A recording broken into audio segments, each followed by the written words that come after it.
हे अर्जुन, भक्ति का स्थान इतना ऊंचा है कि अपने सच्चे भक्तों की मैं स्वयं भक्ति करता हूं। ये क्या कह रहे हो मधुसूदन?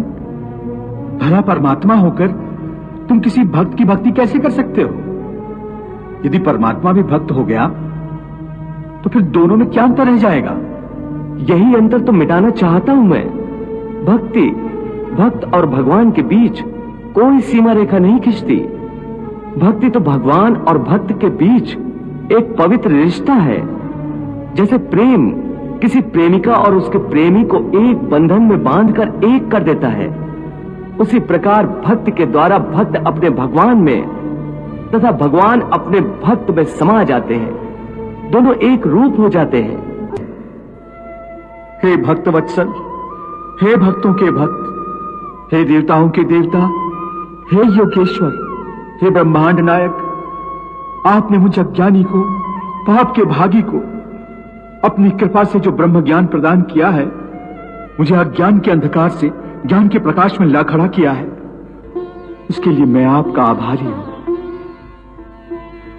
इतना आभारी कि यदि मैं लाखों वर्षों तक भी आपके श्री चरणों में माथा टेके रखूं और अपनी आंखों से आंसू बहा बहा कर सैकड़ों विशाल समुद्र भर दूं, तब भी इस उपकार को चुका नहीं सकूंगा।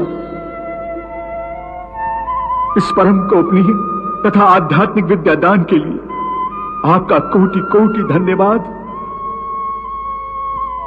आपके इस परम ज्ञान के आगे मैं अपना माथा टेकता हूं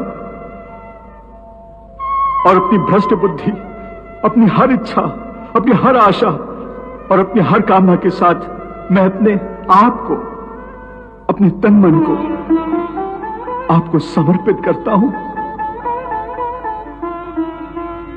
ये सब कुछ आपकी ही दया का दान था जो मैं आपके श्री चरणों में रखता हूं, और अज्ञान के मारे आपको केवल एक मनुष्य समझकर, मैंने आपको अपना सखा और मित्र समझकर जाने अनजाने में जो भी भूल की हो,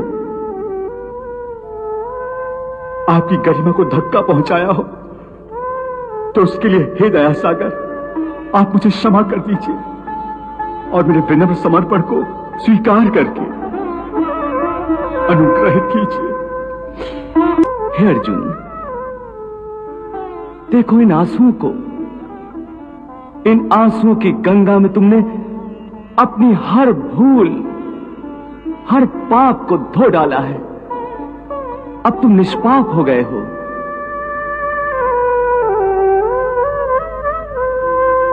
तुम्हारे विवेक ने तुम्हारी आत्मा से पापों का बोझ उतार दिया है। हाँ प्रभु, आपके ज्ञान की दिव्य अग्नि में मेरा मन, मेरी बुद्धि, मेरा अज्ञान तथा मेरा अहंकार सब कुछ जलकर राख हो गया है। मेरी आत्मा से सारा बोझ उतर गया है। मुझे ऐसे लग रहा है जैसे एक चींटी किसी पत्ते पर बैठकर तूफानी नदी को पार कर लेती है।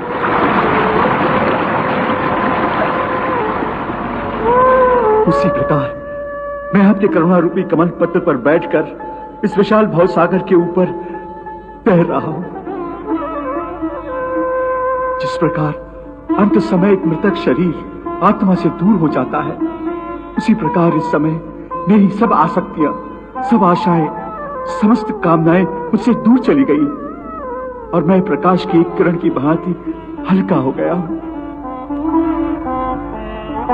अब जैसे मेरे सारे अस्तित्व पर कोई बोझ नहीं रहा। चारों ओर केवल प्रकाश ही प्रकाश है।